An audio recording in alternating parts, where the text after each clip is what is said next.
Hello and welcome to the Natural Animal Care Web Clinic.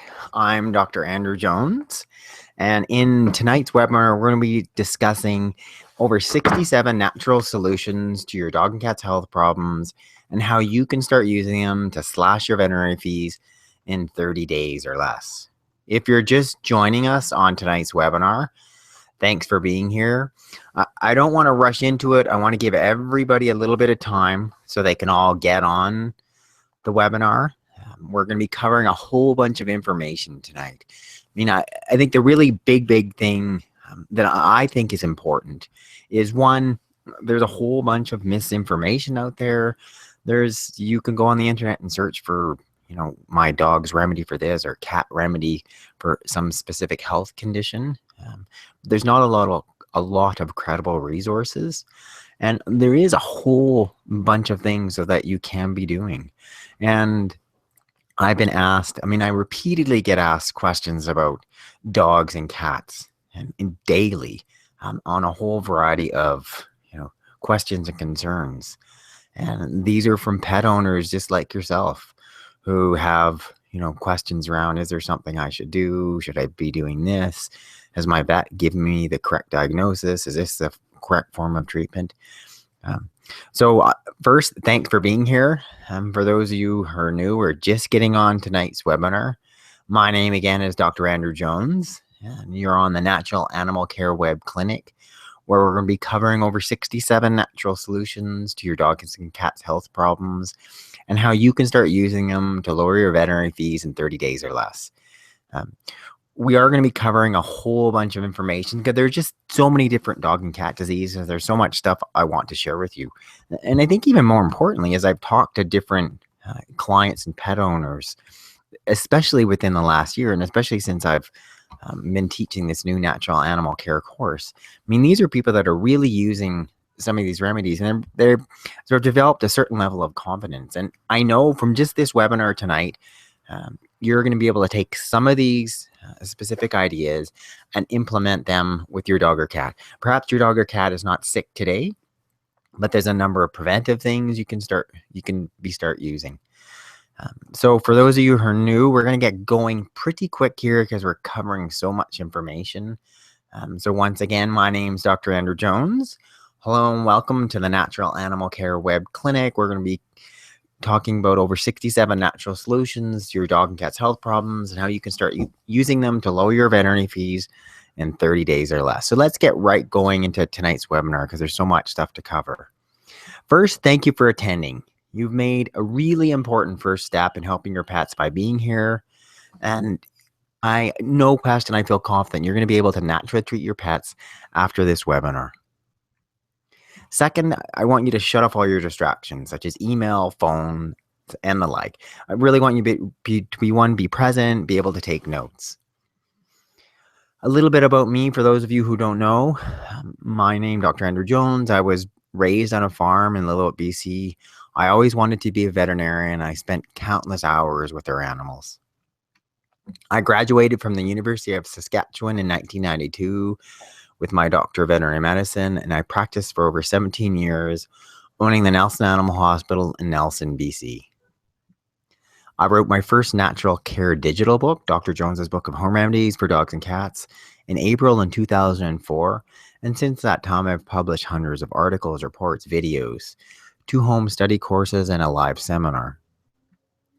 I was featured on ABC's News Show 2020, and you can go on there right now, hopefully after tonight's webinar, and search ABC Veterinarian, ABC Vet 2020, and I'll come up. Fairly recently, I released my first sort of quote-unquote real book called Veterinary Secrets on Amazon in 2014, and I was very pleased to see it become a #1 bestseller that week. And for those of you who are on the webinar who purchased this, thank you. So let's get right into the heart of the webinar. Why consider natural animal care? Natural healing is an attempt to help our pets by addressing the underlying cause of a health problem. Its goal is to help our pets help themselves by improving their immune systems and eliminating whatever is causing the symptoms in the first place. Ultimately, we would like our pets to have strong immune systems so they're able to fight off an illness before it takes hold, not have to rely on conventional medication that may, in the long run, do more harm than good. A bit about the health of our dogs and cats today. Yeah. Modern medicine and science should be providing us and our pets with longer, healthier lives. But if anything, at least in Western society, it appears to be the opposite. Our pet population is unhealthy, with pets getting serious diseases at younger and younger ages. Some of the common dog and cat diseases that appear to be increasing are allergies, such as food allergy and atopy, arthritis, cancer, diabetes, ear infections, eye disorders, such as cataracts, dry eye, keratitis, kidney disease, liver disease, ligament disorders, such as anterior cruciate ligament tears, immune-mediated disease, obesity, senility, anxiety disorders, pancreatitis, the chronic GI stuff, vomiting and diarrhea. There's some cuter older dogs and cats. Oh, I just missed a slide here. Some rather startling cancer facts. Here's some disturbing information from the National Canine Cancer Foundation. Canine cancer affects 1 out of every 3 dogs. Of those, over 50% will die of cancer. Golden Retrievers have the highest incidence of cancer amongst all dog breeds. Hemangiosarcoma and lymphosarcoma are the most commonly diagnosed serious types of cancer. The breed's average lifespan is now down to 10.5 years, and 50% of all Goldens will die of cancer. I want to talk a little bit about some of the dog and cat vaccines. I mean, the short of it is that we're giving too many vaccines far too often in the incorrect way, with both serious short-term and long-term side effects.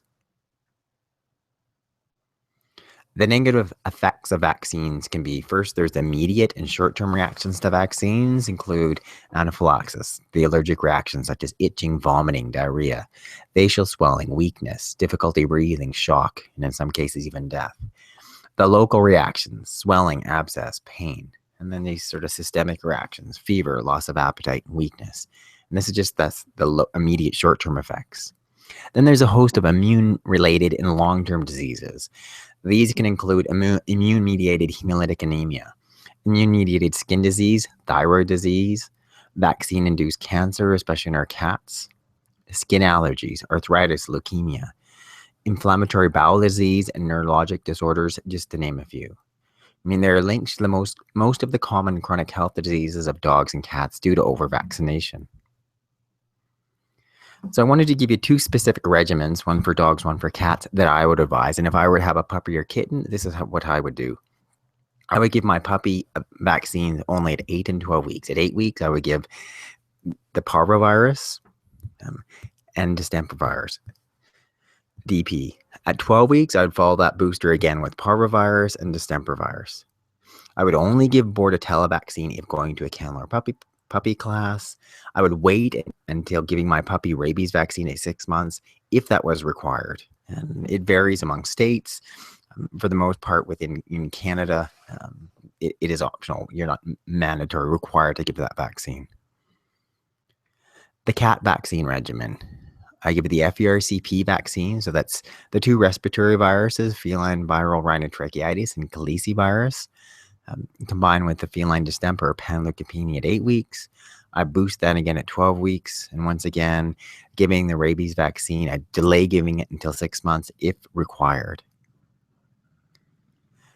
And then my current advice is to have your puppy or kitten, your dog or cat, titer tested at 1 year of age, seeing if they have protective immunity. If so, they may need no additional vaccines. Then they wouldn't need to be having booster vaccines again at a year. And following that, your pet may never need another vaccine. But in some cases, it may be wise to get another titer test in 3 years. But after that, and there's a variety of vaccine regimens, they're suggesting booster vaccines every 3 years from then on. But in my experience, this is not necessary, and it likely is over-vaccinating. So in all truth, if I were to have a puppy or kitten now, I would do the 8 and 12 week, those really limited number of viruses that I just discussed. I would vaccinate for those. I would do a titer test at a year to see what their titer levels are standing at. I probably would never vaccinate them again. Look at those little cute guys. Some of the vaccines not advised for dogs. I don't recommend vaccinations for coronavirus, leptospirosis, Lyme disease, or Giardia vaccine. Vaccines not advised for cats. I don't advise vaccinations for FIP, that's feline infectious peritonitis, feline bordetella, FIV, feline immunodeficiency virus, and very limited use of the feline leukemia vaccine in cats. And I wanted to there is a particular homeopathic treatment. They may help mitigate the side effects after the vaccines, and they can be given after every vaccine. The most important one is Thuya. And you're looking at giving a dose of Thuya 30C. And I would be giving one of those capsules for a 10 to 20 pound animal, so one for a cat, and sort of grade it based on that. So if you got a 40-pound donkey, get 2, a 60-pound donkey, get 3 of the Thuya. Then following that, you can wait 1 week, then give a dose of sulfur 6C once daily for 7 days. Dog and cat food. Questions I get asked all the time. What is going into your pet's mouth? No question, diet is one of the big keys to a healthy pet. Some of the toxins in pet food, some of the carcinogens in pet food include preservatives such as BHA, BHT, and ethoxyquin. You want to make a big point, at the very least, if you're purchasing commercial pet food that has got natural preservatives such as vitamin E. You need to be concerned with mercury poisoning. You want to limit that by actually avoiding fish byproducts. In general, the higher quality pet foods are trying to avoid fish with high levels of mercury. Some of the Teflon chemicals. For dogs and cats, likely sources of exposure include food contaminated with these PFCs leaching from pet food bag coatings. Next time you open a bag of pet food and you feel that sort of shiny, smooth coating, quite possible that's got that Teflon type chemical. You want to seek out pet food that does not use PFCs. BPA or bisphenol A. It's a toxin that's not found not only in plastic, which we all probably know about. We're worried about the lining of plastic, why we're all avoiding plastic water bottles, but also in the tins of dog and cat food. It really makes it challenging. What do you do? There's a direct correlation between canned food ingestion and the incidence of hyperthyroidism in cats. So what do you do? So I'm giving you all this different information, all these different toxins. How do you make sense of it? How do you choose the best food that's safe and healthy for your dog and your cat? Well, first, vary your pet's food. It's even more important now, especially in light of the 2007 pet food recall. We had thousands of dogs and cats poisoned by contaminated food. You want to choose from a variety of quality foods, and it's something I do. I rotate these foods every 2 to 3 months, and I do this with my own dog, Lewis. Here's a picture of Lewis there, and there's his former buddy, Jesse, who's on the right, who unfortunately just recently died. And on the left, there's Cleo, her cat. He died about a year ago. If you are to use a commercial food, here are some tips to check for quality. First, the ingredients are listed in descending order. The first ingredient should be an animal-based protein. In general, the first 5 ingredients are most important. And the other big key, if you're trying to decide where are the primary ingredients, look for the first name source of fat. And in general, from the fat up are all the most important ingredients in any type of pet food. The entire protein should be listed first. Avoid foods that list byproducts. Avoid those that list the food fractions, such as wheat middlings or corn gluten, instead of the whole grain. These ingredients generally are leftovers from the human food processing and don't always provide the best nutrition. The next ingredient of better quality food should be a secondary animal protein source. Ones that I would look for would have you look for chicken meal or turkey meal. They're considered a relatively high quality protein source by processed pet food standards. Preferably look for vegetables as the third or fourth ingredients, or a higher quality carbohydrate, a whole grain source like brown rice. Try and avoid the harmful carbs, wheat and corn, and a bit more on corn. Corn and soy. Corn is a cheap filler ingredient, non-nutritious for pets, and a common cause of allergies. Soy is an endocrine disruptor, dramatically affecting your pet's hormone systems. Look for natural preservatives. These include vitamin C, vitamin E, and mixed tocopherols. And then avoid foods with the artificial things, artificial flavor enhancers such as phosphoric acid, artificial colors, including the azo dyes, sodium nitrite. And here I want to give you a list of some of the commercial pet foods that I recommend. And this isn't exhaustive, but it's ones that I would be comfortable recommending that you feed and look at. I mean, our team is Holistic Pet Food, Asmira, Holistic Animal Care, Back to Basics, Blue Buffalo, Bravo Raw Diet, Canaday, Champion Pet Foods, Dogswell, First Mate, Flint River Ranch, Halo, Holistic Blend, The Honest Kitchen, Comfy, Life's Abundant, M Origins, Nature of Pet Products, Nature's Logic, Nature's Variety, Paw Natura, Pet Curing, Pet Nutrition, PhD Products, Primal Pet Foods, Rudy Greens, Doggy Cuisine, Solid Gold Health Food, Stella and Chewy's, Summit, Steve's Real Food, Timberwolf Organics, Versus Pet Foods, Wellness, and Weissong. Conventional medication side effects. And one last thing, this is all, first of all, thanks for being on the webinar tonight. And secondly, this is being recorded, so you're going to get a copy of it. I know I am going through some of these slides fairly quickly, especially reading off your list of foods. May not be giving you time to get it all down, but knowing you're going to get a copy of it after. First, thanks for being here. Conventional medication side effects. You know, I suspect that the over-medication of my last dog, Hoochie, played a role in him getting cancer at such a young age. So for those of you who don't know the story, I mean, he was this great sort of shepherd lab cross puppy that I picked up. He was about 6 months old. That I picked up at the very first clinic I worked at. That was in 1992. At a clinic in Burnaby in the outside of Vancouver.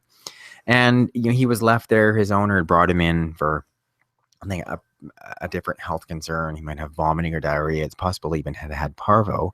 He'd been treated, and they just decided they weren't paying the bill. They didn't want the dog back. And he, you know, he wasn't this purebred dog, but he seemed to have such a good way about him, such a good nature. I'm okay, I'm going to adopt him, and I did. And he turned out to be a wonderful dog. You know, he was at the time where he was sort of my big significant relationship at the time, and I started to work in a variety of veterinary clinics. Wherever I went, Hoochie went. We traveled throughout the province. We traveled across Canada together. He was this great, great dog. He was started back at my clinic here in Nelson. And he's one of those dogs where the two of you really click. And, you know, I was imagining I'm doing all the right things for him. And at the time, I was definitely practice much more conventionally. So I was advising yearly vaccines. He got yearly vaccines. I just fed him specific veterinary food, because that's, and we had the food companies subsidize us. So that's the food I gave him, just the dry kibble. He was a bit arthritic. I started to give him daily anti-inflammatory medications, which shouldn't have. But in combination, I mean, he seemed a bit weak. The age of 8, all of a sudden, I took him for a run. He couldn't keep up. Well, that's unusual. Did a blood test on him. He was moderately anemic. I'm like, oh, that's really strange. I thought perhaps he had a slight tooth infection. X-rayed him, ultrasound him. Sure enough, he had a large spleen tumor called hemangiosarcoma. And I did surgery. 3 weeks later, he died, unfortunately. But I really think in part of that was some of the medication. So it's important that you're aware of some of these conventional medications and avoiding this happening to your own animals and some of the potential side effects. So veterinary medications with the highest incidence of side effects are the non-steroidal anti-inflammatories, steroids, such as prednisone, the flea and tick medications. The most common side effects: vomiting and diarrhea, liver disease, kidney failure, increased drinking and urination, hair loss, muscle weakness, impaired or suppressed immune response, diabetes, local skin reactions, and they can be systemic skin reactions, seizures, and death. And then what are some of the natural options? Fortunately, there are many. You got supplements such as glucosamine, chondroitin, MSM for arthritis, acupressure, massage, valerian, curcumin, rustox, essential fatty acids, the herb licorice, burdock, probiotics, natural baths, cedarwood oil spray, borax, flea combs, a whole bunch of variety of options. So for whatever drug we're going to discuss, there really is a natural option. Is it always as effective? No. Will it work always as quickly? No, it won't. But often there's a combination of things where you can be treating your dog, your cat holistically. You need a lower dose of that conventional medication, or maybe your dog doesn't need to be on it for as long. Maybe you're going to get to the underlying cause of that condition in the first place, such as this allergy, and treat that, as opposed to having to be on that prednisone. How to lower your veterinary fees. First, price shop. No question, they vary widely. Some of what you can do is ask about the common procedures such as vaccines, checkups, neutering, and spaying. Plan on going to at least 3 veterinarians before you decide on one. Don't forget to ask for discounts from your veterinarian. If clients ask, they often will get a discount, and that was my own experience. Some veterinarians offer multiple pet discounts as well as discounts for seniors. Beware they upsell, ask and question why. So example I give of this is things such as additional diagnostic tests. Why does your healthy dog or cat need that diagnostic test? Or a dog or a cat who's got mild dental disease, mild redness around their gums, mild gingivitis. Do they really need a complete full dental scale and polish? Or is this something that you as a pet owner can go home with and work on your dog or cat's teeth to deal with that gum inflammation? I would be wary of hospitalization. Your veterinarian can make a lot more money if he or she can keep your pet in the veterinary hospital. So once again, try to look at scheduling those things as day procedures. Yes, your dog or cat may need an x-ray, but can you do that as a day procedure? Are you then able to take your dog or cat home that night if they are ill but being monitored? In many cases, you're going to be providing better care by having your dog or cat at your house than by just leaving it in a clinic where someone comes in once or twice. They might come in at 10, check on your dog, and not see him again till 6 in the morning. I know if your dog or your cat was at home, it would probably get better care. Vaccines. Not every year. Your pet does not need yearly vaccines. No question. If you're getting that, that should be stopped now. And then more importantly, point number 5 is becoming an empowered pet owner, where you develop some of these basic home veterinary skills. You develop a basic understanding of these veterinary conditions. You're able to read about them, have a better understanding of what is going on, how your veterinarian is suggesting this diagnostic test or that diagnostic test. And you can question stuff. Is there another option? Do we need to do that test? What about this natural treatment? When to treat your pet at home and when to seek veterinary care. Of all the questions pet owners ask me, this one comes up over and over again. Can I treat my pet at home or should I take him to see my vet? Here are some of the serious clinical signs that you need to be aware of. Your pet is lethargic, very weak and tired. They have ongoing and frequent vomiting, diarrhea. They're dehydrated, an obvious pain or distress. They're straining to urate. They're not eating or drinking. They're severely anemic, where their gums are very pale. They have seizures. As I said earlier, pale gums. They're jaundice, yellowing of the eyes, yellowing of the mouth, bloating, serious pain. Neurologic disorders such as difficulty walking, loss of balance. Other obvious things, such as bleeding, fractures, breathing distress, increased rate of breathing. If you're unsure of a diagnosis, then please go to your veterinarian. And so when you're seeing any of those serious clinical signs, that means you need to be having a veterinary exam as soon as possible. But the difference here is I'm expecting you to be advocating for your pet and not just being a passive client, accepting whatever your veterinarian may advise. And you're asking those questions that we just discussed. Ask a lot of questions, such as what is the likely diagnosis?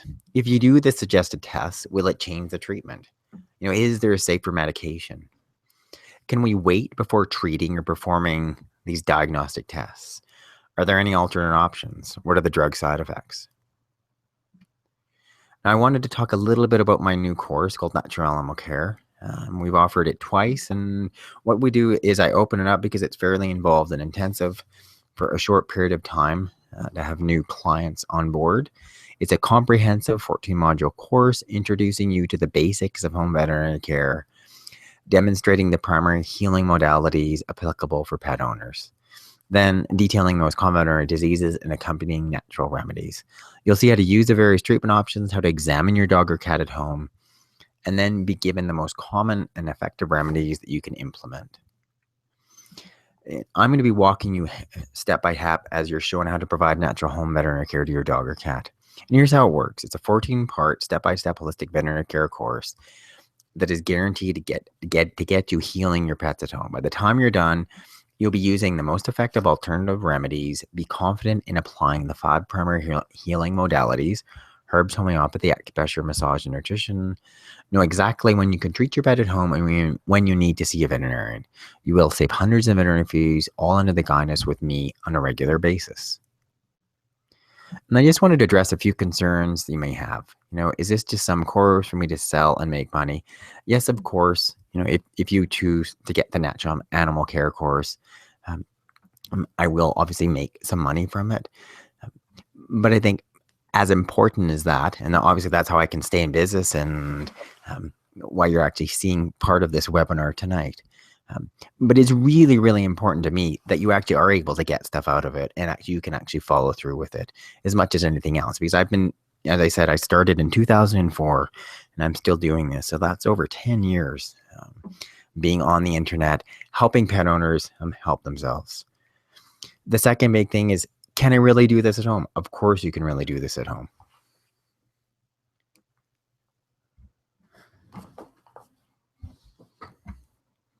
Hello? Really?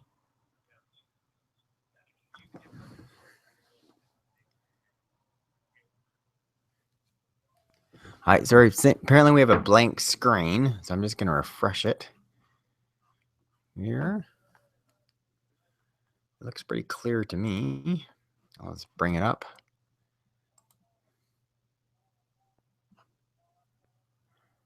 Looks like my PowerPoint is doing something weird here. Okay.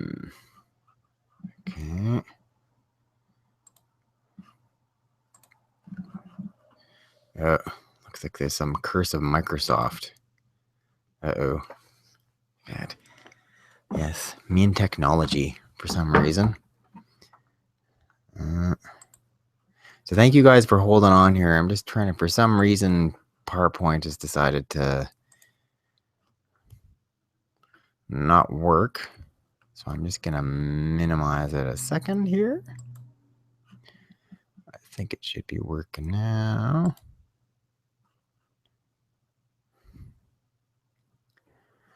So I'm hoping it's now working for you guys. Here, I'm just going to maximize it. Yeah. So first, thanks for being on the webinar. We have a whole bunch of stuff I want to cover. I'm not sure why. PowerPoint, there's that little whirling circle staring at my computer screen. I'm not sure what you guys are seeing or not. Hopefully you're able to see it. Come on here, computer screen.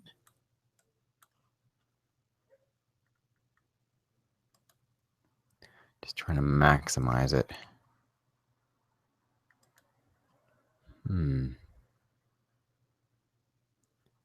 Yeah, we have lots and lots of stuff. So if by chance we seem to have if I have some technical stuff, this is all getting recorded and I'll record it and you'll all get a copy of it. But yeah, for whatever reason, it's just taken a bit of time to start working.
This is Dr. Andrew Jones. Okay. We're back now. Sorry, I just had PowerPoint freeze up for some reason. It's this little technology thing I have happening that occasionally, who knows, me and technology have a love-hate relationship. So I was talking a little bit about my course. I don't think most of you got it, but in particular, it's the Natural Animal Care course. And it's this 14-module course where I'm personally guiding you through each individual section, so then you will become confident and able to treat your dog or cat at home with my natural remedies. Because we're doing it and you're here as part of the webinar tonight, this week only, it's being offered for 50% off at $147, but there's a 3-payment plan of $49. And you can see that after the webinar tonight. So I want to get through, we got lots of stuff to cover tonight, just because, especially because our webinar just froze up on us. Healing with herbs. Herbs as alternatives to conventional medication. They are safer, gentle medicines with a much greater margin of error and fewer side effects than any conventional medicines. They're actually safer because the ingredients of the plant work together, as the whole plant is more effective than just its individual components. An example of this is white willow. White willow contains the same active ingredient found in aspirin. In taking this herb, dogs seldom develop side effects of vomiting or diarrhea, yet aspirin will commonly cause this. The 5 most important herbs that you should know about. Dandelion. I mean, it's this really, really overlooked plant. It's got a strong diuretic. That's when you're looking at the leaves. The roots are used for liver problems and arthritic conditions. It's one of the more complete plant foods that you're going to find. Milk thistle. Wonderful herb for treating any type of liver disease. Aloe and calendula, great for topicals, a whole variety of all these different topical skin disorders. Curcumin is the active ingredient in the spice turmeric. It's being used as an anti-inflammatory, for pain relief, for cancer. And then valerian. It's great in terms of a couple different options. One is a sedative, but second, you also deal with muscle spasms and pain. The easiest way for you to start using herbs with your pets are the herbal creams, such as the aloe calendula cream, as opposed to steroid creams. In many places now, natural health stores, natural pharmacies, you can get aloe or aloe calendula as a cream. Valerian tincture. So you can just get that tincture from the whole variety of natural health stores. Great for spasms, mild sedation. The dose is 1 drop per pound, and you're looking at about 20 to 30 drops per ml. So it's something like a dog. My dog Lewis, I would be giving him 2 to 3 mils. You've got a small dog or a cat, I'd be looking at half a dropper full, so half a mil. And then the last one, the teas, such as the peppermint tea, chamomile tea. They're easy things to make, great for upset stomachs. So it's something where you could just make a tea, and that's what you give, as opposed to in your dog or your cat's water bowl. Or you can actually make a tea and be looking at dosing them at about a tablespoon per 10 pounds of body weight. Healing with homeopathy. Homeopathy is a branch of holistic medicine and involves the use of various plants, minerals, and other biological substances in very small doses, with the goal to stimulate a pet's natural healing defenses. Homeopathy is based on the application of the law of similars, in which a homeopathic medicine or homeopathic remedy is used to create a reaction that is similar to a symptom of a particular disease. Scientific studies, yes, there haven't been a lot of science behind homeopathy to prove why homeopathy works, but there's clear evidence that it does. Studies that you should be aware of. The Lancet, on September 20th, 1997, they published a review of 89 double-blind or randomized placebo-controlled clinical trials. The author found that homeopathic medicines had a 2.45 times greater effect than the placebo overall. In other words, they were effective. The 5 most important homeopathics that you should know about: arnica or traumiel, great for any type of pain. Personally, I use it. Definitely use it on my animals. Arsenicum, rust tox. Anytime I think of allergies, I think of rust tox. Hepar sulf, belladonna. The easiest ways for you to start using homeopathy with your dogs or your cats if they're in pain or shock, and any sudden injury. Then you want to think of arnica. So you'd be looking at 130C tablet per 10 to 20 pounds. And then you can also use it topical in the form of Tromeo. Vomiting or diarrhea, especially from food. So when I'm thinking of a dog who's gotten into something, garbage gut, one of the first things I would have clients try is arsenicum 30C. So that's 130C tablet per 10 to 20 pounds. And that can be given every 2 to 4 hours. Then I'm looking at these, especially these cats or these dog bite wounds. You have these local infections. They really seem to respond well to this one homeopathic called Parsulf. And what it seemed to do is help draw out the abscess. Worked really, really well. And similar dosing, about 130C tablet per 10 to 20 pounds. Healing with acupressure. So the next two sections, I'm going to talk about acupressure and massage. And then following that, I'm going to attempt to bring up a video, which I'm hoping is going to be working. We did practice this earlier, but me and technology, you never know. Acupressure. It's closely related to acupuncture, a traditional Chinese medicine treatment that has been used for thousands of years. The problem with acupuncture is it doesn't lend itself to the do-at-home approach. Acupressure, on the other hand, is something that every pet owner can safely perform at home. The cornerstone of traditional Chinese medicine is qi. Qi is the life force and energy. It pulses through all life forms and is present in all of nature.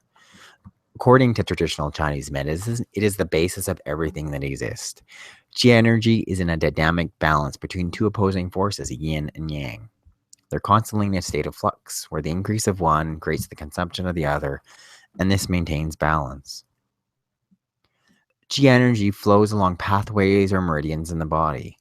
This links all parts of the body together, such as the organs, skin, muscles, and bones.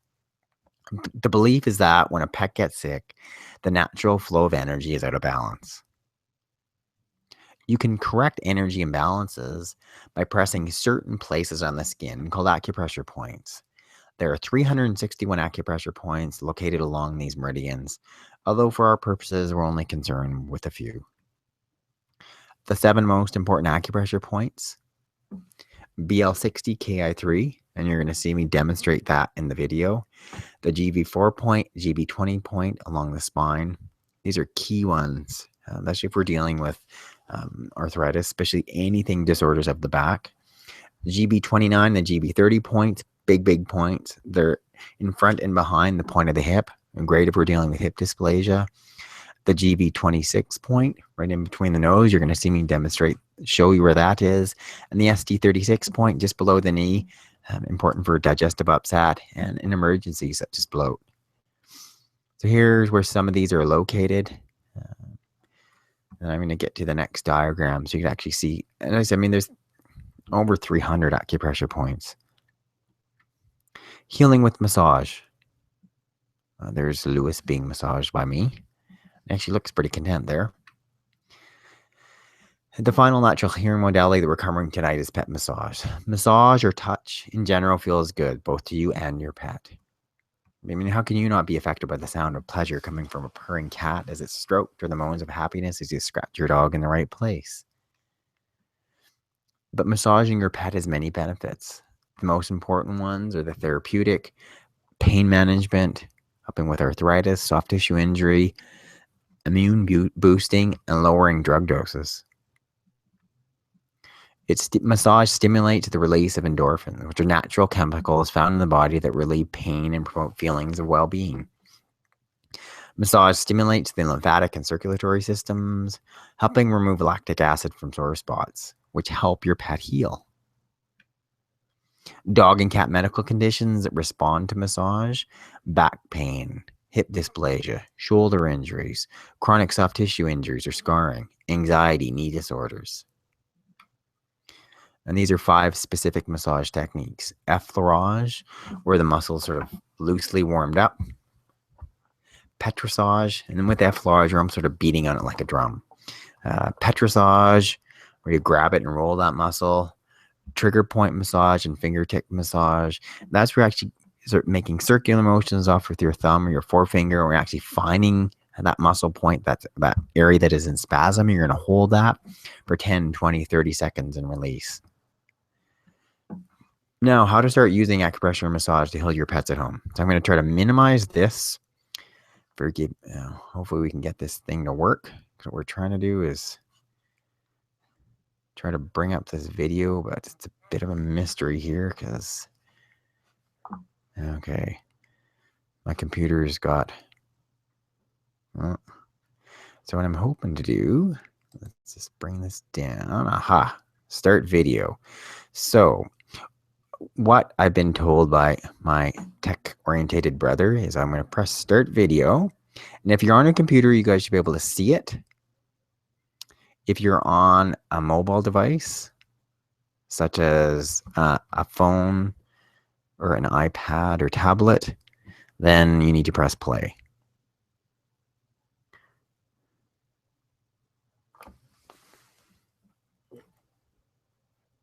What you want to do is then focus on where those muscle bellies attach.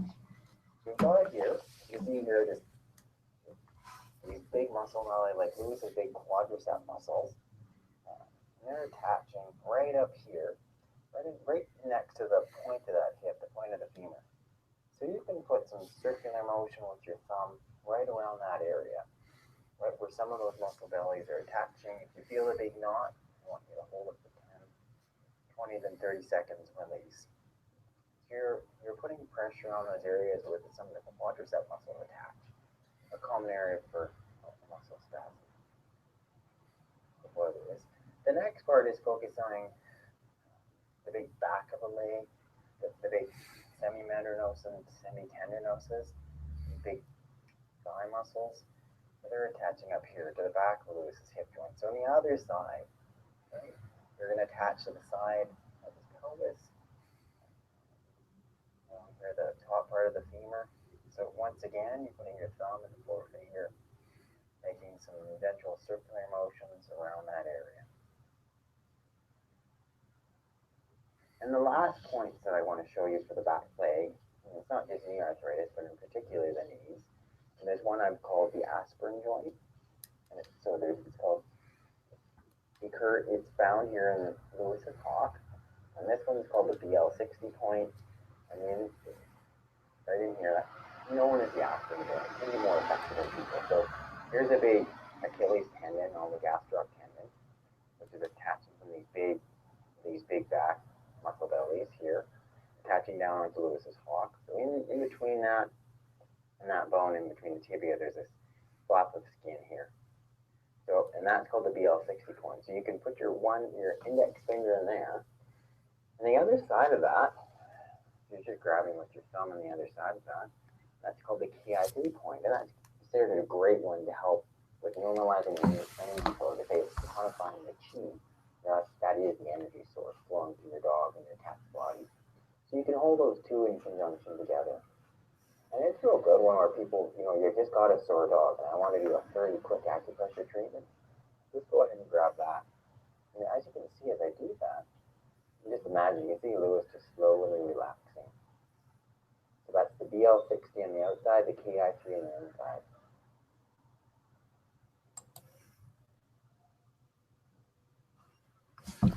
Thanks again, you guys, for watching that section of the video. We're going to get right back into the PowerPoint.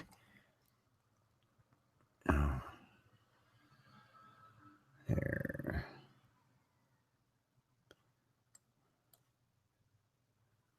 Here, I'm just going to bring it up for you.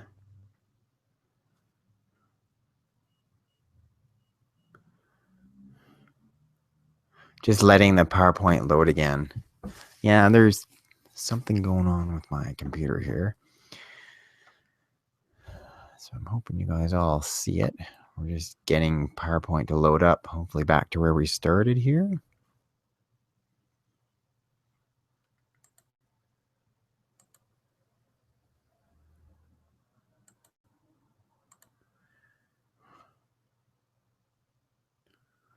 Okay, it's slowly taking its time as it loads again. So now what we're going to do is I'm actually got a whole bunch of particular diseases that I want to cover. So what I'm going to do is actually go through what I feel are some of the more common dog and cat diseases. And then in doing that, then show you in particular what I feel are more important remedies. They're ones so I really want to make sure you're sticking around for this. And you're seeing all these diseases and all the specific treatments, the ones that I think are most important. So let's hopefully just get this thing to work. It's slowly. Yeah, it's for some reason, who knows? It's the curse of, for me, it's the curse of technology. So I'm hoping you're all seeing it right now, this one slide.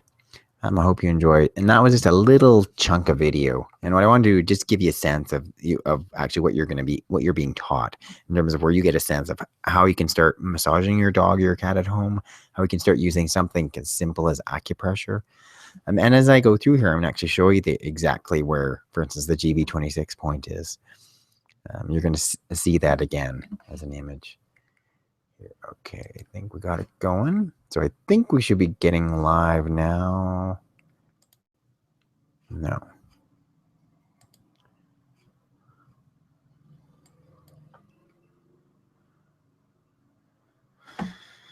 All right, PowerPoint.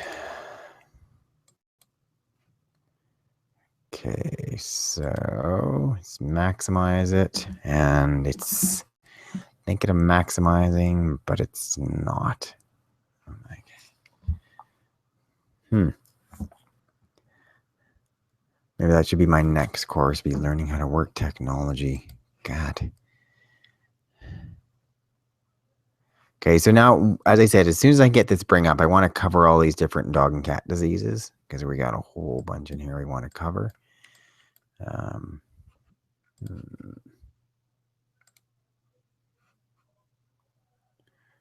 Okay.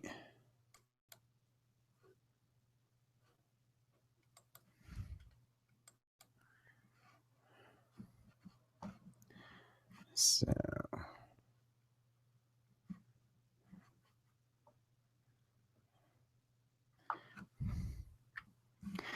abscesses and bite wounds. I'm just going to see if I can get this to maximize. Do this first. Sorry.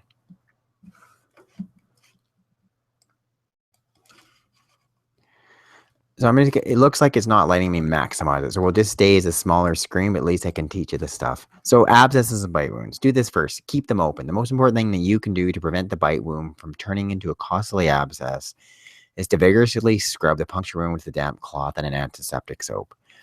The puncture marks must stay open for at least 3 days to drain properly. For large abscesses that are open and draining, keep them open for at least 3 days after you have thoroughly cleaned them and clipped the surrounding hair. Parsulf, the homeopathic I talked about earlier, used specifically for pets with an abscess that is foul, smelling, and painful, such as a classic cat abscess.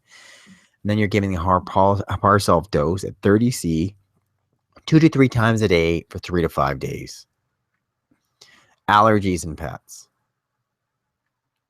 First, determine the type of allergy. There are 3 main possibilities. External parasites, such as fleas. Food allergies for dogs. Beef protein is most common for cats. Fish or milk are the most common food allergens. Environmental, from pollens to house dust mites. The immune system overreacts and causes severe itchiness.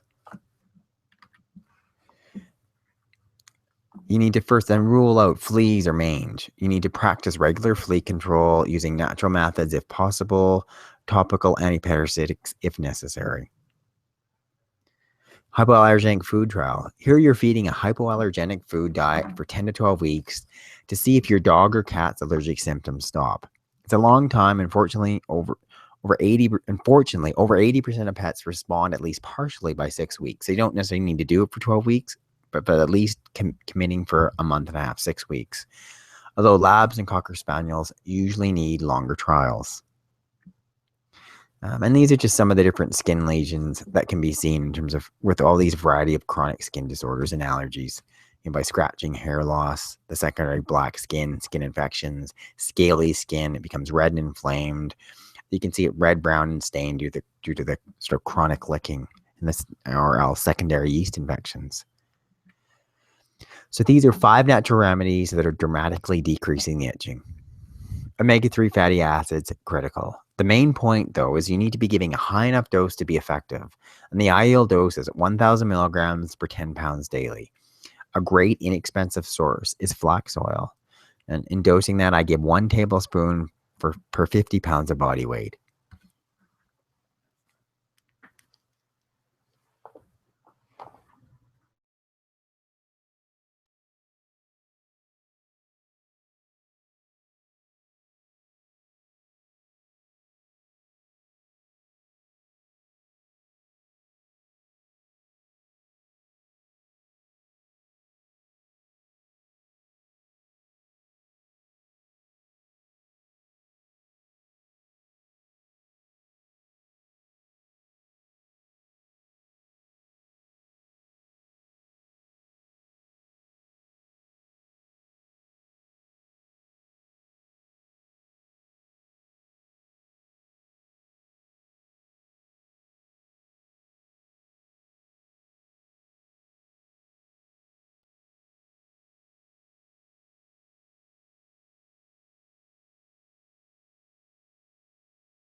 Apparently, my brother just phoned to say that for some reason there's something up with PowerPoint and it just went blank.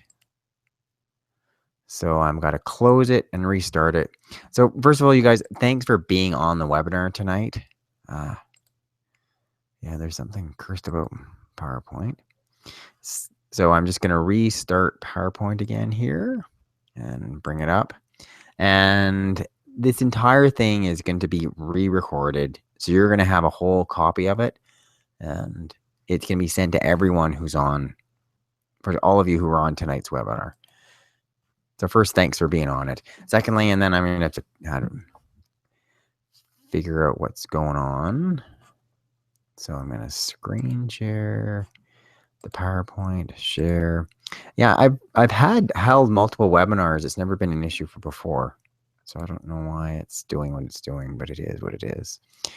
Okay, so I'm just going to take a little bit of time. I'm trying to get into where we were. Yeah, I still have quite a lot of slides. Believe it or not, we have over 200 slides. So I had a whole bunch of things. We just started to get into allergies, the 5 most important. And I'm actually not sure where, I'm going to actually start again. I'm not sure where there's stuff I see. There's a bit of a delay. I think there's a 15-second delay or something. So I'm going to start right at the allergy section here. And allergies and pets, in case you guys missed all of that. So you're going to see it all. So I'm going to go present to everyone. So you're seeing the allergies and pets. And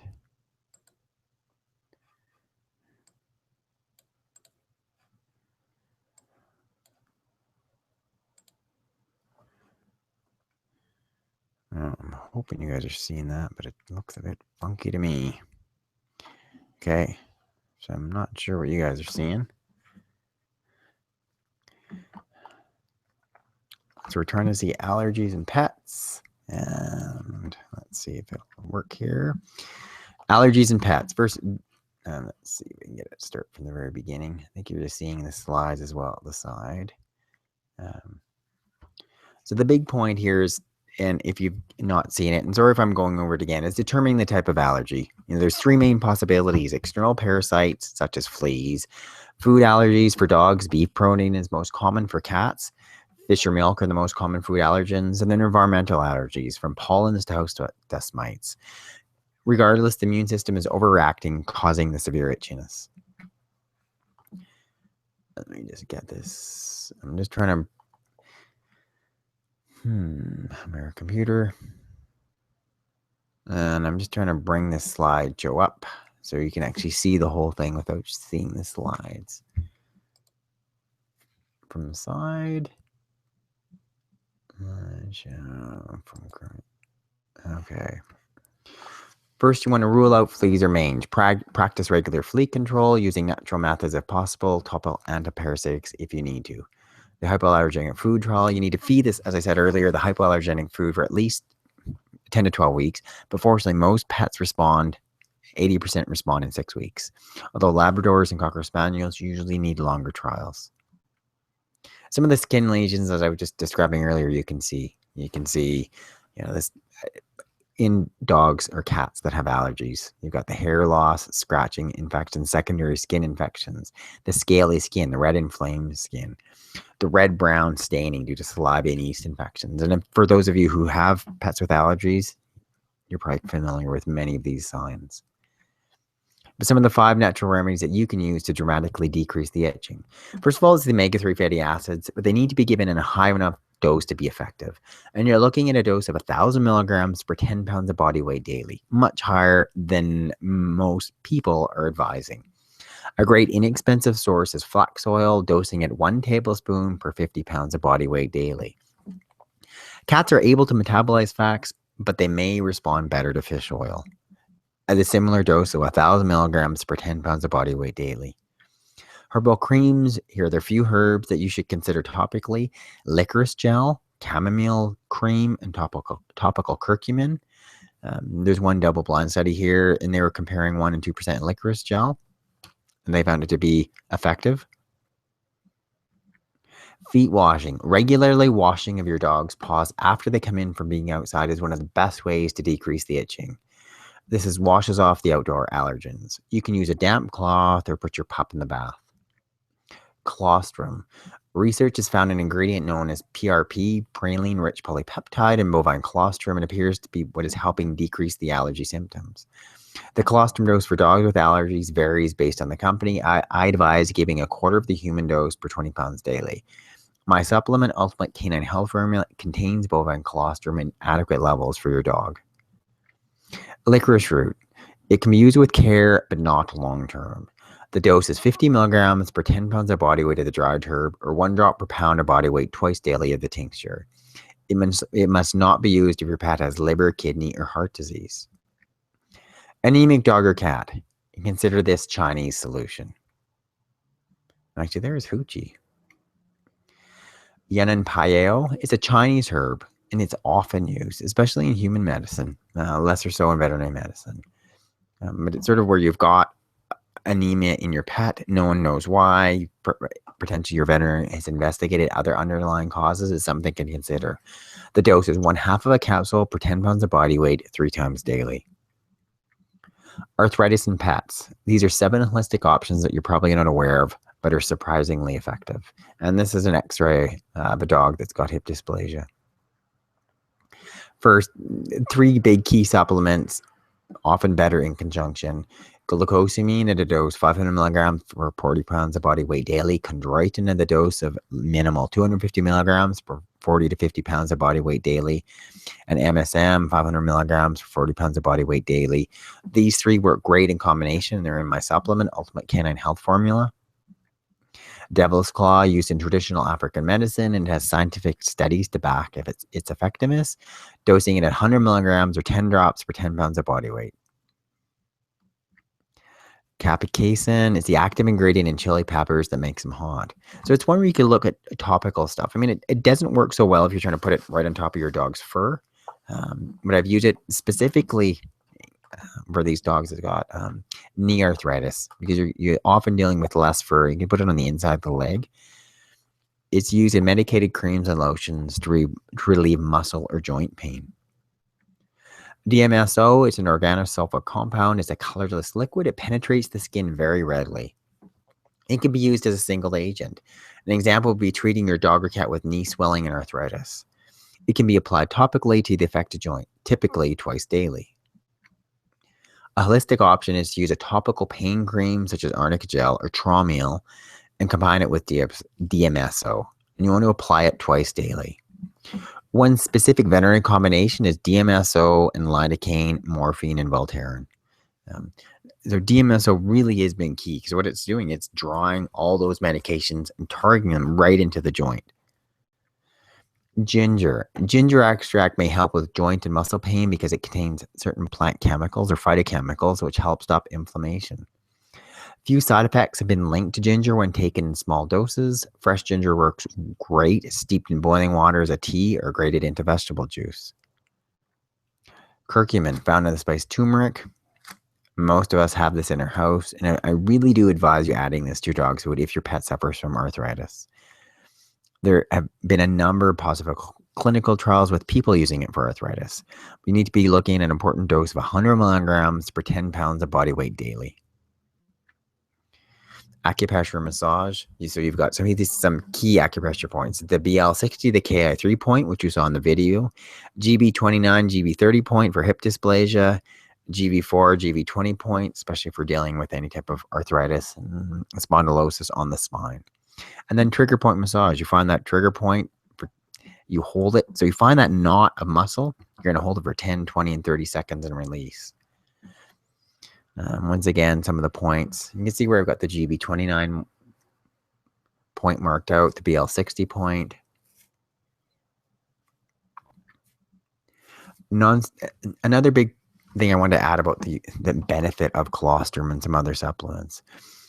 Non-steroidal side effects dramatically diminish with this supplement. Colostrum and milk-derived peptide growth factors for the treatment of gastrointestinal disorders.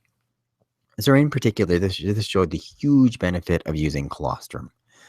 Subjects taking non-steroidal anti-inflammatories for over a year suffer from a variety of gastrointestinal adverse effects in terms of vomiting, diarrhea. It can be even more serious, such as ulcers, including bleeding, perforation, and stricture formation. Colostrum was shown to reduce all these non-steroidal inflammatory drug-induced gastric injuries. So if you've got a dog that's on Metacam, that's on Rimadyl, that's on Carprofen, all the different non-steroidal anti-inflammatory drugs, I would really encourage you to consider also having them on colostrum to avoid some of these secondary side effects. Back and disc problems respond to this herb. Valerian. It's a very effective herb. We talked about it earlier. Used to release muscle spasms that can be triggered from a compressed disc. The dose of the tincture is 0.1 mils per 10 pounds given twice daily. Natural answers to bladder control. Supplements. Some of the glandular supplements can help your spayed female dog produce more natural estrogen. These are generally known as raw gland concentrates. One product available at health food stores is called Female Caps. Sold under the brand name Solaray. The dose is 1/4 of a capsule per 10 pounds of body weight daily. This can be tried for 30 days to see if it will be effective. Plant estrogen. Ground flaxseed is a great source of plant estrogens. The dose is 1 teaspoon per cup of food daily. So it's something that you've got a dog that's estrogen incontinent and they're leaking urine. Something that you really should be trying or considering. Yes, they may need to be on the hormone DF or stilbestrol. Perhaps they can be on a lower dose of it or given less frequently if you also got them on something like ground flax.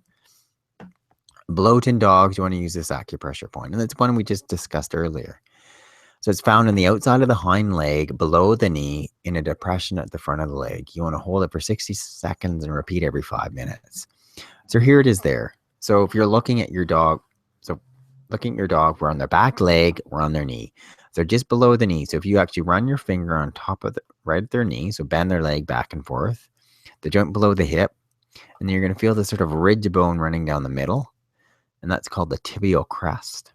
And just as you drop to the outside of the leg and the outside of that tibial crest, there's a little depression in the bone right there. So you've got your hand will almost be right up against the bone. You can do it on your own knee now. And that point right there is called the ST36 point. So that's one that people will hold. And it's also considered a runner's point. So people who have pain from running in their knee will often hold that ST36 point and find it gives them some great natural pain control. 5 remedies for holistic cancer treatment. Flavonoids, these are the compounds that they're in a class of their own. They're antioxidants as well as having anti-cancer properties. These include the flavonones, isoflavonones, such as genistein, and flavonols, such as quercetin found in apple peel.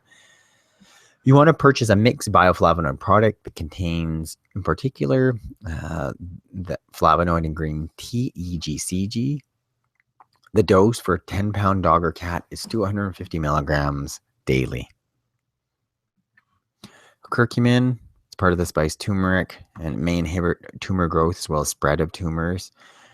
It's been shown to decrease the side effects of chemotherapy. And we're looking at a higher dose for cancer of 250 milligrams per 10 pounds of body weight daily. Artemisinin or wormwood, when the active ingredient in this comes in contact with high iron concentrations common in cancerous cells, they then become unstable and the cancer cells die.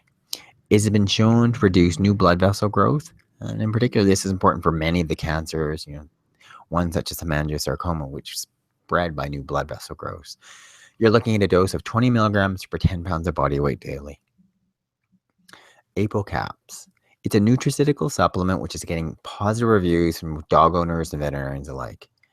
It helps dogs by unlocking a natural biological process in the body called apoptosis, and that's natural cell death. Apoptosis safely and naturally dismantles and clears old and damaged cells from the body. Thuya. It's the first homeopathic remedy that many homeopathists advise for any type of canine or feline cancer. The dose is 30C, given once or twice daily for at least 30 days, and that's about 30C per 10 to 20 pounds.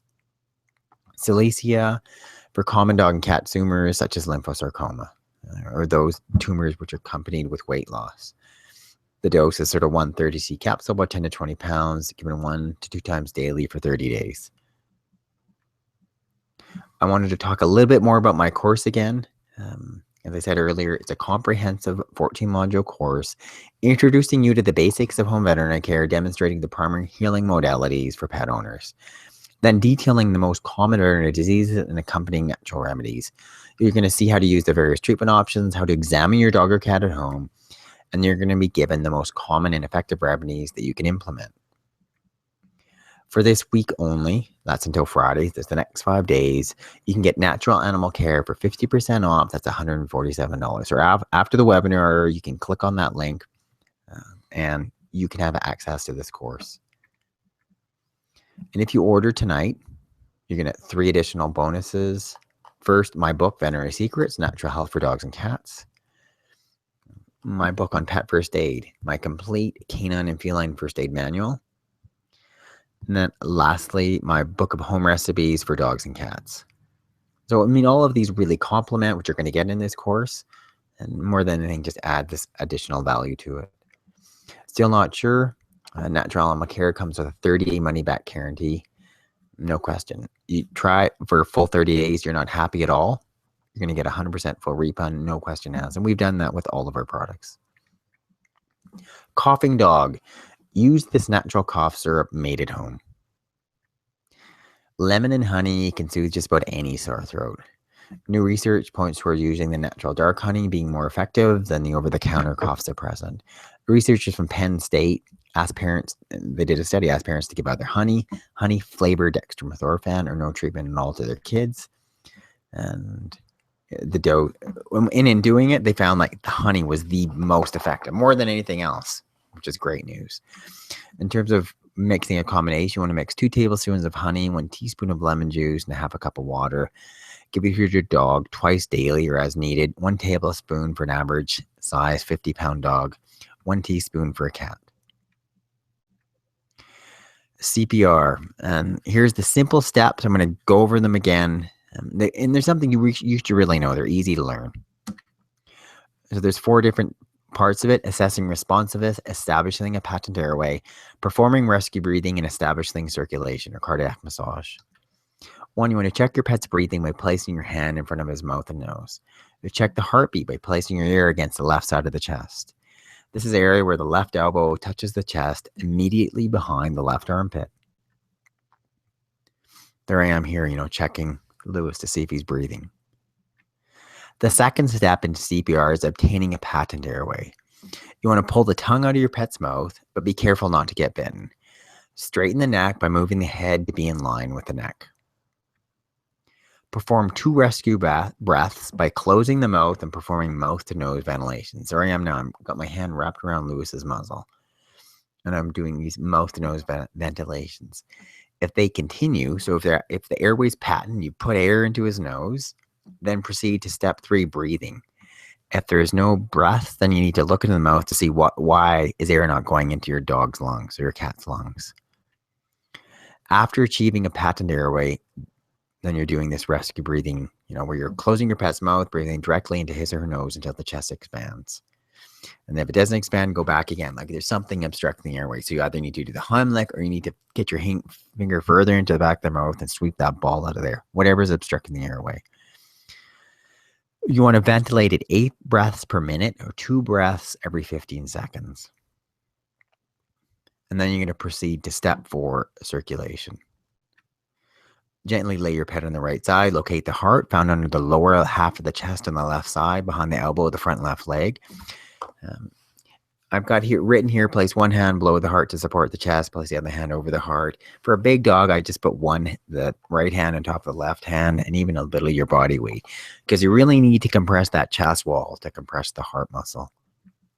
Here I am here compressing Lewis's chest, or demonstrating how to do it. Compress the chest 30 times, followed by 2 rescue breaths, 4 compressions every 2 seconds. Compress the chest 1/2 an inch for small pets and 1.5 inches for large pets. So what you're doing it quite quick, 30 times followed by 2 rescue breaths. So you can imagine it's quite rapid. 1, 2, really, really quick. Continue heart massage, compressions, and rescue breathing until you hear a heartbeat and feel regular breathing. Once your pet is breathing and his or her heart is beating, call your veterinarian immediately. This is one alternative remedy that works to decrease tartar and veterinary dentals. So what is it, as opposed to going for these big expensive scaling and polishing? Plaque off. I had so many clients respond so positively to it. It's a completely natural product that's suitable for both dogs and cats. It's a special type of seaweed which has been found to have specific beneficial effects for oral care. It comes in a granulated form that is easily added to food every day. It's rich in natural iodine and contains important vitamins and minerals, and it's free from artificial colors, preserves, etc. You can get more information on plaqueoff.com. One last word though, if you've got a cat that's hyperthyroid, you want to avoid it. Diabetic pets, use these 5 steps to holistically help and potentially eliminate the insulin. Dietary changes. Recent studies have shown that pets benefit greatly from higher protein, lower carbohydrate diets. These resemble diets that they would eat in the wild.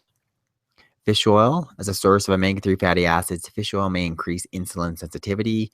A feline dose is 1/4, 1 regular strength capsule per 10 pounds of body weight once daily. Cinnamon, tasty spice, no question, it's also been shown to regulate blood sugar. It's a potent antioxidant. The active ingredient is called MHCP, which mimics insulin to improve blood sugar regulation. The dose is of 1/4 teaspoon per 10 pounds daily. You can sort of mix that in to your pet's food. Vanadium appears to have insulin-like effects, lowering the insulin needed for diabetics. It's given at a dose of 1 milligram per 10 pounds of body weight twice daily. Chromium. It's a supplement that makes the cells more receptive to taking up blood sugar. May help lower the dose of insulin. The dose is 25 milligrams per 10 pounds of body weight daily. So I've given you a big list here. And I think the big point, if you've got a pet that's diabetic, is one, you're doing one thing at a time. You're doing it in conjunction with your veterinarian. So you're also monitoring blood sugar levels. So if they start to require less insulin, you're aware of that. Because as you should all know, if you have a diabetic animal, it's much more difficult to treat low blood sugar, hypoglycemia than hyperglycemia. So you really want to be careful as you're doing it and monitoring blood sugar levels as you add in a specific supplement. Diarrhea in dogs and cats, use this herb in an old home remedy. Chiopectade has a newer version that is safer for dogs and cats. It contains a tapalgite clay as the active ingredient, which binds toxins, decreases the fluid in the intestinal tract, and subsequent diarrhea. The dose for pets is 0.5 to 1 ml per pound by mouth every 4 to 6 hours. The treatment should only be needed for 1 to 2 days. The old version includes bismuth salicylate as an ingredient, which is toxic to cats. Just don't use it with cats. Arsenicum, we talked about that earlier, for foul-smelling, diarrhea, vomiting usually present. My preferred homeopathic remedy for dogs with garbage gut. 130C capsule per 10 to 20 pounds every 4 to 6 hours. If your dog has recurring ear infection, consider this. Be something you probably haven't heard me talk about before. Burrow solution. It's one that I discussed for use in hot spots, but can also be used for ear infections and ear cleaning. It's a solution of aluminum acetate and water. It's used as an astringent wet dressing to relieve inflammatory conditions of the skin, such as swelling, allergies, and bruises. But it also has antibacterial effects and will inhibit the growth of bacteria commonly found in ear infections. You can apply 5 to 6 drops in both ears, cleaning them twice daily. The bioflavonoids, especially one in particular, quercetin. It's been effective for people with allergies and may be effective in dogs. And we know that so many of the dogs with recurring ear infections have underlying allergies. The dose is 25 milligrams per 10 pounds of body weight daily. Seizures in dogs. This acupressure point can stop it. This over-the-counter medication may reduce them. One GV6, the GV26 point helps stop a seizure.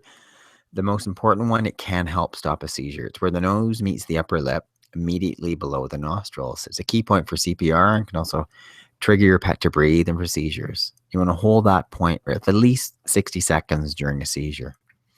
And there it's located there. So you can just locate this right now on your dog or your cat. It's one where I think you should all know.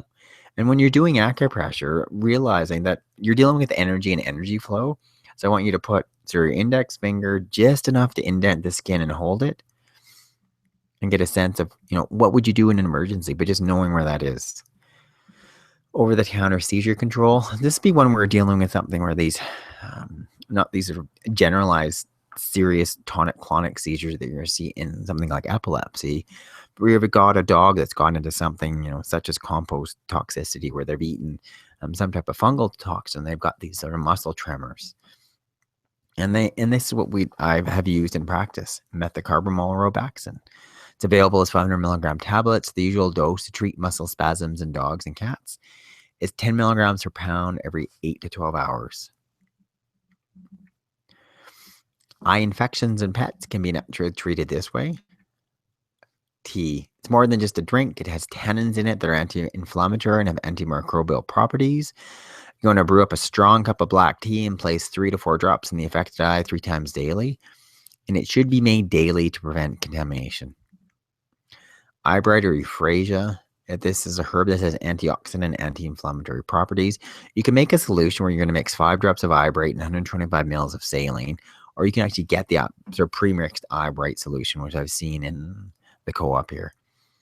Then you'd use an eyedropper, placing 2 drops in the affected eye twice daily for 5 to 7 days. Then honey, and I've been using this with Lewis, and quite good results. Honey diluted 1-to-1 with warm water or stearosaline, and I found it to be effective. Holistic options for flea control. Uh-oh. Here to have herb. So we're right now again where my crazy PowerPoint has gone all blue again. First, you guys, thanks for being on here. You've been on here since we started at 5. It's 6:20 for an hour and 20 minutes. And come here, computer. What are you doing? For some reason, oh my goodness, computer. For some reason, PowerPoint is it's freezing up. It's letting us go so far. And who knows, something technology-wise is happening. It's a bit of a little mystery for me. I've had multiple webinars. We haven't had any issue at all, but who knows? It's like something just sort of pops up on you. And so as I said earlier, this entire thing is going to get re-recorded. I'll re-record it tomorrow and send you guys all out who've signed up a copy of it. First, thanks for being on it. Because I want to really first make sure you get all these specific remedies, because a whole bunch more things we're trying to cover. Okay. Oh, no, it seems to be completely frozen. Okay, I'm just going to, okay. Just going to try to close this thing, but what's it doing? So what I'm trying to do is get the PowerPoint.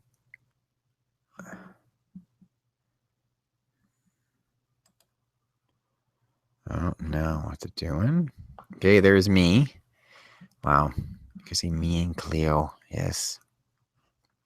Cleo, who's the kitty who's there in the center, he came from when I worked for a year or two in Nova Scotia on the east coast of Canada. And one of the clinics I was at was also acted as the sort of SPCA shelter. So all the shelter dogs and cats came in, and he was an SPCA kitten that was actually had a horrible respiratory infection. He was scheduled for euthanasia, but he was so friendly with all the dogs and cats in the clinic that I felt the need to adopt him. So I did. Turned out to be a great cat.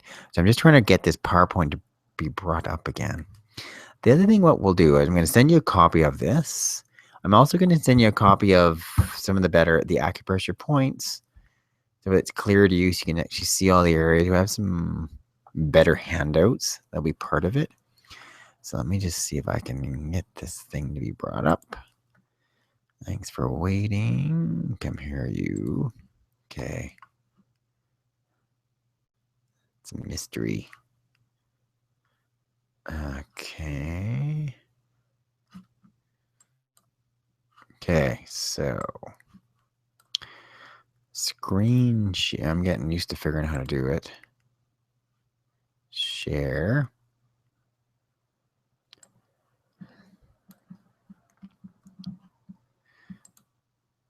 So I'm hoping you guys see something yet. You may just be hearing my wonderful, slightly tired voice. Slideshow, come on, computer. Okay, slideshow.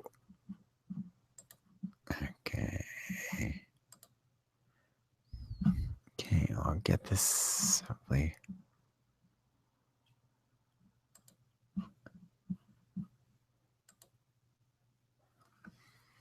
I'm not sure if you're seeing me zoom through this or not. I'm actually just trying to get it to the last point we're at here. And when I last checked, I had over 200 slides. There's just so many different things to cover, and there's even a whole number of things I've left out. But I wanted to know that for those of you that you're taking the time to be in the webinar, there's a whole bunch of things you can get out of this webinar and apply them. I mean, just by even using the first half. If you use some of the herbs I just discussed, some of the homeopathics, a little bit of massage, a little bit of the acupressure, that alone, bang, you could be instantly treating your pet slightly differently than 99% of dogs and cats are being treated. Okay. Let's see. The next point of the webinar is, and I wanted going into all these different diseases and remedies, is what I'm trying to do is highlight most of the common dog and cat diseases, and then sort of mention things that obviously many of them some of you have heard of, such as a glucosamine chondroitin for arthritis, but a whole bunch of other things you hadn't, such as using colostrum to prevent non-steroidal anti-inflammatory side effects. Let's see if I can get this thing to work. We got the cough syrup, we did CPR. Let's see, we talked about diabetes, infections, seizures, eye infections. All right, holistic options for flea control. Okay. Now, I think you should be here now. Hi, Dr. Jones back again. So you should be seeing holistic options for flea control. I hope. I'm guessing you are. Okay. Shampoo. Use flea shampoos combined with oatmeal. Cool water and leave them on for 10 minutes. You can safely shampoo twice a week. And in particular, there's a number of effective holistic flea shampoos. One that I've used and it's called Vet's Bath with peppermint oil and eugen oil or clove extract. A cedarwood oil spray. It's a non-toxic, natural, and has been effective against fleas.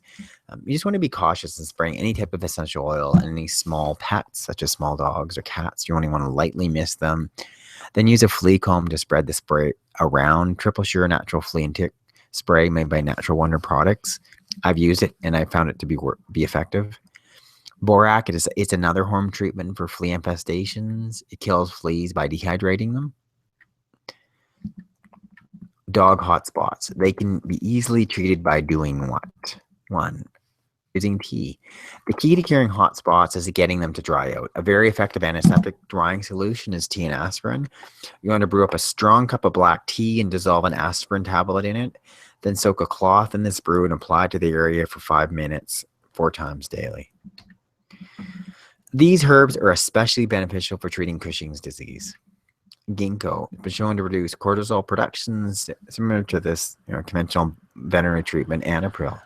The dose of the tincture is 1 drop per pound of body weight twice daily. The dried concentrated extract is also available, giving 3 milligrams per pound of body weight daily. Herbal tonic support, dandelion, burdock, garlic, and nettle. These can be purchased at most health food stores. You want to combine them and dose them at 1 teaspoon per 10 pounds of body weight once daily. So you'll be getting all these dried herbs in combination together. Just mix them up and mixing that into your dog's food. A hypothyroid dog, what can you do? Kelp, it's a great source of iodine. It's often used in conjunction with thyroid tablets to boost thyroid hormone levels. The dose of the dried herb is 1/4 teaspoon per 10 pounds of body weight. Raw gland concentrates, they've helped some pets with hypothyroid disease.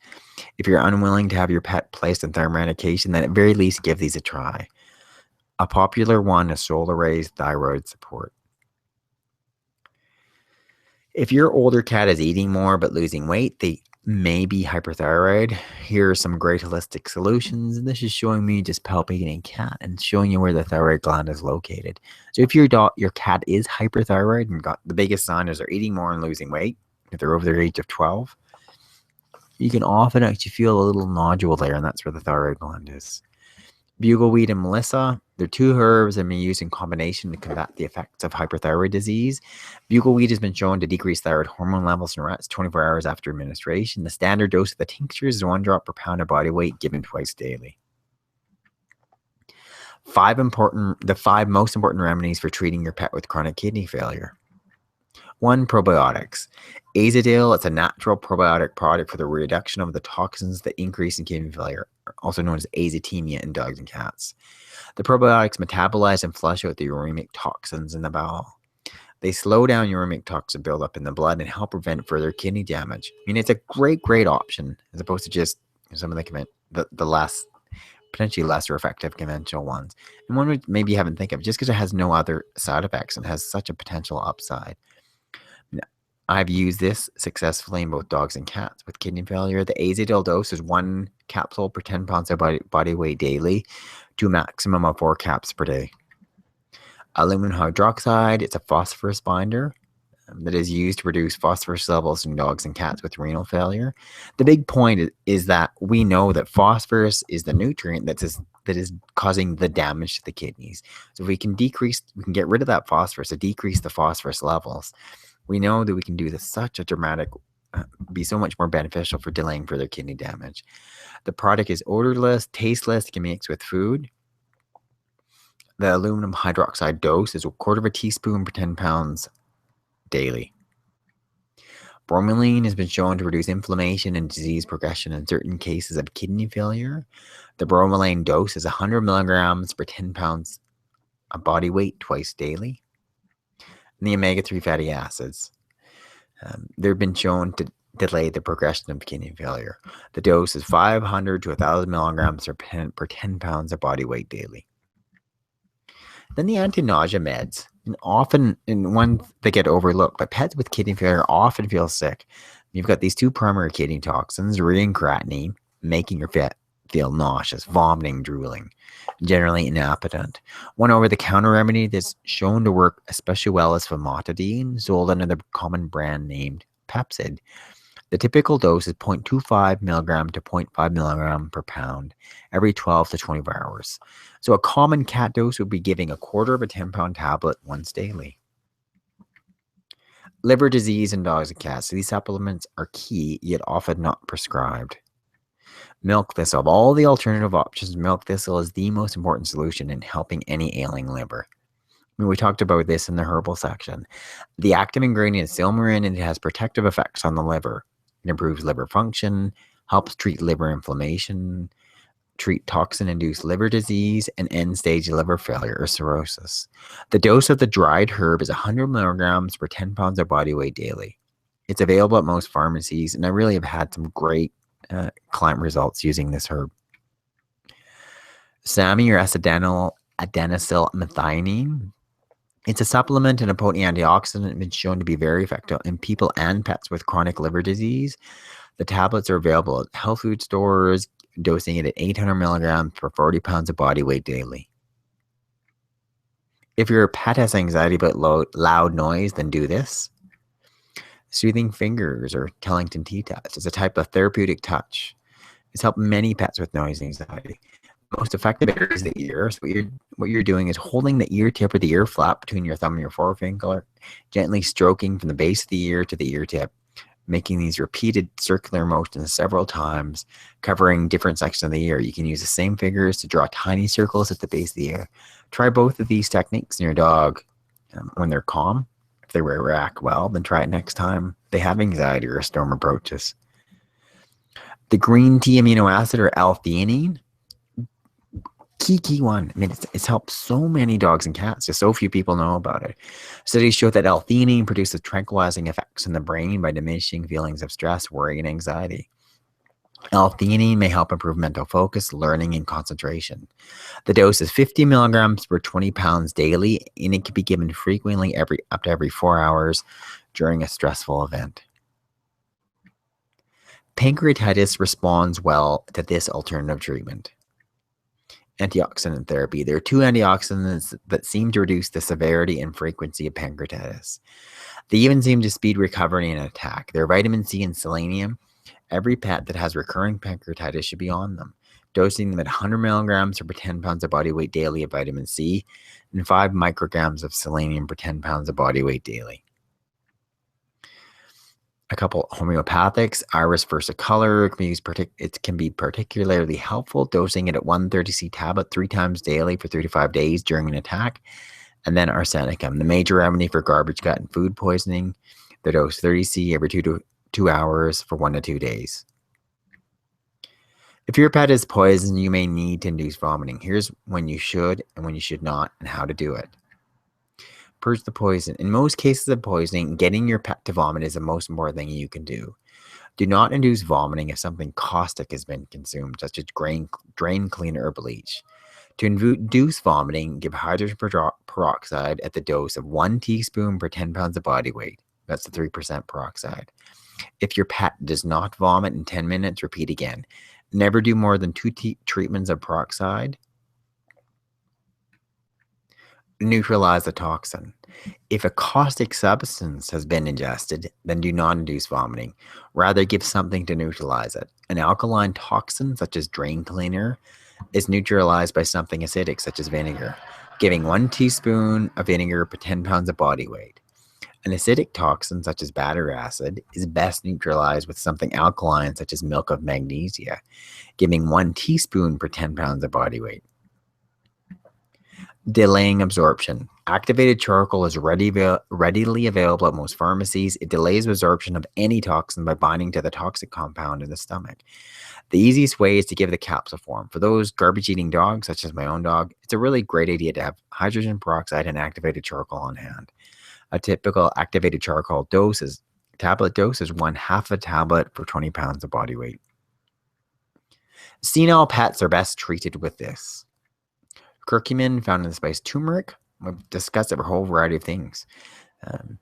And if you've got a dog that has cognitive dysfunction, cognitive decline, you should consider adding this into your dog's diet. There's been positive clinical trials with people using it for dementia. The dose is 100 milligrams per 10 pounds of body weight daily, and that's using the 95% curcuminoid dose. Nutrients that help with nervous tissue include B vitamins, omega-3 fatty acids. All dogs with cognitive dysfunction should be in a high dose of the EFAs, 1,000 milligrams per 10 pounds of body weight daily. So that equates, as I said earlier, about a tablespoon of flax oil. Urinary tract disease and infection. There are specific steps to take and 3 natural answers that you can use now. Dandelion, it's a key diuretic that will draw additional water into the urinary tract. The simple act of flushing the bladder will help in many cases of simple infections. Just getting more fluid going into the bladder is going to dilute whatever bacteria inflammation is present and flush those crystals, that blood, those inflammatory cells out. Cranberry, it's a traditional home remedy used for people with recurrent urinary tract disease. The beneficial effects are from the acidification of the urine and by making it more difficult for the bacteria to adhere to the bladder wall. The dose of the juice is 1 ml per pound daily, and the dose of the tablets, such as Cranactin, is 1/2 of a capsule per 10 pounds daily. Glucosamine and chondroitin, two very common supplements used for arthritis. Glucosamine and chondroitin can also be helpful for cats with feline lower urinary tract disease, and those are in my supplement, Ultimate Feline Health Formula. And so if you've got a cat who has recurring UTIs, you should have them on a supplement of some type that contains glucosamine and chondroitin. Vestibular disease is common in dogs, but here's what you should know. First, wait it out. If you have an older dog or cat which gets a sudden onset of vestibular disease, then your pet most likely has idiopathic vestibular disease. This condition will improve in 3 days and will likely fully resolve in 7 to 14 days. But while the inflammation resolves, ensure that your pet is eating and drinking. Vertigo Heal, it's a homeopathic treatment. It's useful for any dog that has vestibular disease. It's also been used in people. A typical dog dose is 10 milligrams twice daily.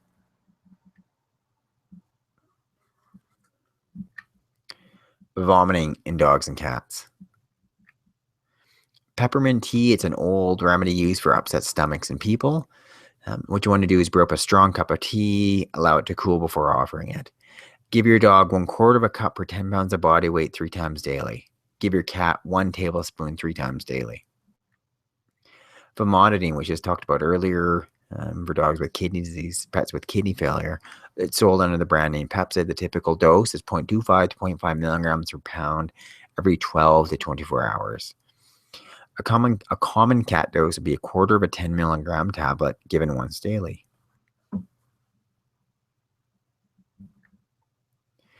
First, okay, thank you for those of you who stuck through this webinar. I'm hoping you're still getting it right now. It's sure been a challenging webinar, but I hope that you've learned a lot and you're going to start using some of these suggestions to help heal your dog or cat. We covered a whole lot of things tonight. And then I wanted to talk a little bit about my course, which is being opened up for the next 5 days. It's called Dr. Jones's Natural Animal Care. It's a 14-module at-home natural health care course for dogs and cats. It's going to introduce you to the basics of home veterinary care, demonstrate the primary healing modalities, and detail the most common veterinary diseases. You'll see how to use the various treatment options, how to examine your dog or cat at home, and then be given the most effective remedies. I mean, it's a natural animal care system and coaching program, 14-part, step-by-step, holistic veterinary care course that is guaranteed to have you healing your pets at home. You'll be using the most effective alternative remedies. Be confident in applying the 5 primary healing modalities: herbs, homeopathy, acupressure, massage, and nutrition. Know exactly when you can treat your pet at home and when you need to see your veterinarian. By doing this, you will save hundreds of veterinary fees, all under the guidance with me on a regular basis. On top of that, you're going to get 3 additional bonuses: my new book, Veterinary Secrets, Natural Health for Dogs and Cats, my manual of first aid, Pet First Aid Secrets, along with my book of home recipes for dogs and cats. And a few specific, concerns that different pet owners have brought up. One, why am I doing this? Yes, of course. I mean, we will make some profit by doing this and having this course. Obviously, that's how we can have things like these webinars and my YouTube channel, my podcast, etc. But secondly, too, more importantly, I wouldn't be doing this as I didn't think this would benefit you. And I wouldn't be still doing this as I've been online, as I said earlier, for over 10 years now. So clearly, much of what I'm teaching has been beneficial for hundreds, if not thousands, of pet owners. And 2, this is something I really think that you can do at home. And if you're going to take the time, first, if you're taking the time to be in this webinar, so I know some of the stuff you're going to get tonight, you can instantly help your dog or your cat, or you will if they've got any of these specific health conditions. But I know you can take some of that stuff and implement that and start using that now. Secondly, too, I know by going through this course, you're going to get more confident. There's so much to learn, in veterinary medicine. You take the average veterinary student will spend 4 years in undergrad, another 4 years in veterinary school, another period of time while they become confident applying those skills. So it's years and years of teaching. So no, you're not going to get that over the last sort of 90 minutes. But while I was in veterinary school, we were taught nothing about natural holistic veterinary care. So that's what you're getting out of tonight. And by going through something such as a course, you're going to get that level of confidence that you're more likely to do it and implement it. Still not sure?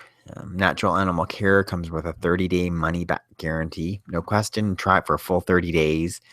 If you're not happy in any way, you feel like this isn't right for me, no question, you're going to get your money back 100%. And that's 100% guaranteed. And for this week only, for the next 5 days, you can get natural animal care for 50% off. That's $147. Or you can have the 3-payment plan, being 3 payments of $49. And I do look forward to helping you sort of guide you on healing your dogs and cats at home. Once again, thanks for listening. This is Dr. Andrew Jones.